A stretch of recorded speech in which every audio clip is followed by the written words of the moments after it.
দেখুন এখনও আগুন নির্বাপনের কাজ চলছে। আমার পিছনে ঠিক ভবনটি দেখতে পাচ্ছেন, যেখানে ফায়ার সার্ভিসের কর্মীরা আগুন নির্বাপনের কাজ করছে। 10তলাই ভবনের নিচতলা ছিল মূলত জুট, এখানে দেখতে পাচ্ছি যে কম্বল, এগুলোর গোডাউন। তো স্বাভাবিকভাবে যেখানে যেহেতু আগুন লাগে, সেই আগুনের তীব্রতা বেড়েছে, সেই আগুনের ক্ষয়ক্ষতিও হয়েছে।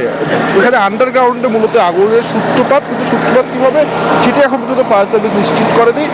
কিন্তু তার পরবর্তীতে সেই আগুন দোতলা পর্যন্ত ছড়িয়ে পড়ে। ফায়ার সার্ভিসের 12টি ইউনিট কাজ করছে এবং একটি বিষয় যে এই ভবনটির আন্ডারগ্রাউন্ড এবং দোতলা যদি জুটের গোডাউন বা এই ধরনের কম্বলের গোডাউন থাকে, তার উপরে কিন্তু আবার পুরোটা হচ্ছে আবাসিক এলাকা।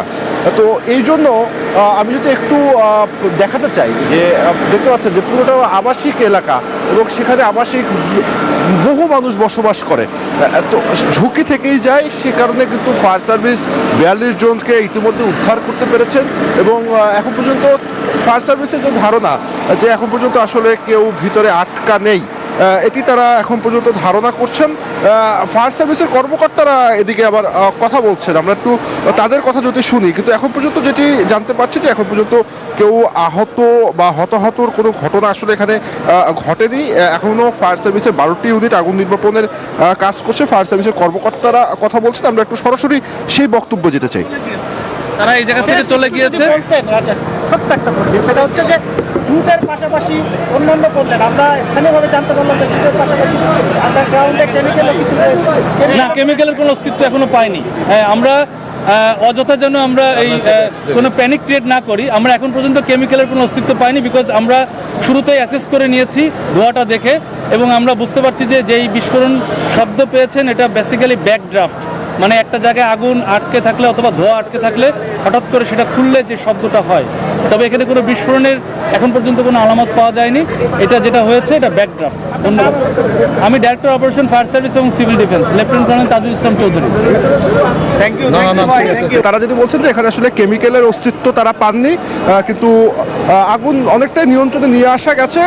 হয়তোবা এখন আগুন আর ছড়ানোর সম্ভাবনা নেই, হয়তোবা কিছুক্ষণের মধ্যেই আগুন পুরোপুরি নিয়ন্ত্রণে নিয়ে আসা সম্ভব হবে। এখন পর্যন্ত ফায়ার সার্ভিসের 12টি ইউনিট কাজ করছে। আমি যদি দেখাই যে ধোঁয়ার তীব্রতা রয়েছে এখনও প্রচুর।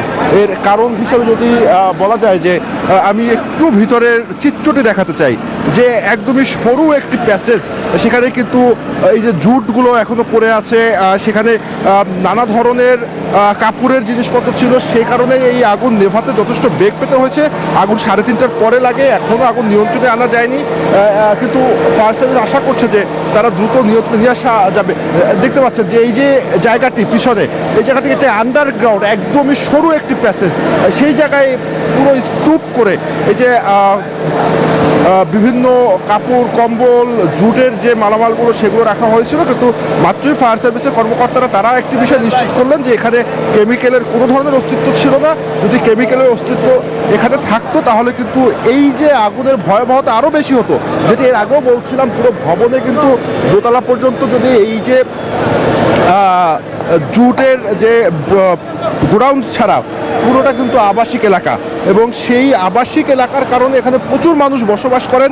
ইতিমধ্যেই যেটি দেখছিলাম যে দেখতে পাচ্ছেন যে ফায়ার সার্ভিসের কর্মীরা তারা কিন্তু যে অক্সিজেন মাস্ক লাগিয়ে ভিতরে প্রবেশ করতে হচ্ছে, কারণ আমরা যারা বাইরে রয়েছি সেখানে কিন্তু প্রচণ্ড ধোঁয়ার সৃষ্টি হয়েছে। কারণ ভিতরটি একদমই বলা যায় যে অনেকটাই গুহার মতো, সে কারণে কিন্তু সেখানে কিন্তু ধোঁয়া জমা হয়ে রয়েছে। সেটি এখন মেশিনের মাধ্যমে বের করার চেষ্টা করছে, এবং ফায়ার সার্ভিস কর্মীরা অক্সিজেন মাস্ক ব্যবহার করে তারা ভিতরে যাবেন।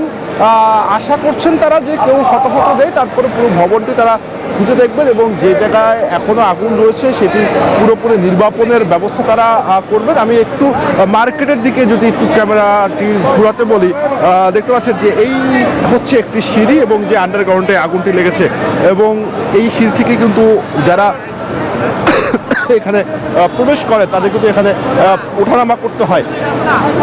প্রচুর কটনের জিনিসপত্র আমরা দেখছি, তুলা ছিল এখানে। আমার পাশেই আমি দেখতে পাচ্ছি যে এখানে কম্বল পরে রয়েছে।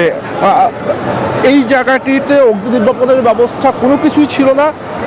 এখন যে প্রশ্ন যে কীভাবে তাহলে এ ধরনের ভবন অনুমতি পায়, কারণ এই ভবনটিতে কোনো ধরনের অগ্নি নির্বাপন ব্যবস্থা ছিল না। পুরো বিশাল একটি ভবন, সেখানে প্রচুর মানুষ বসবাস করে এবং নিচে এই ধরনের গোডাউন।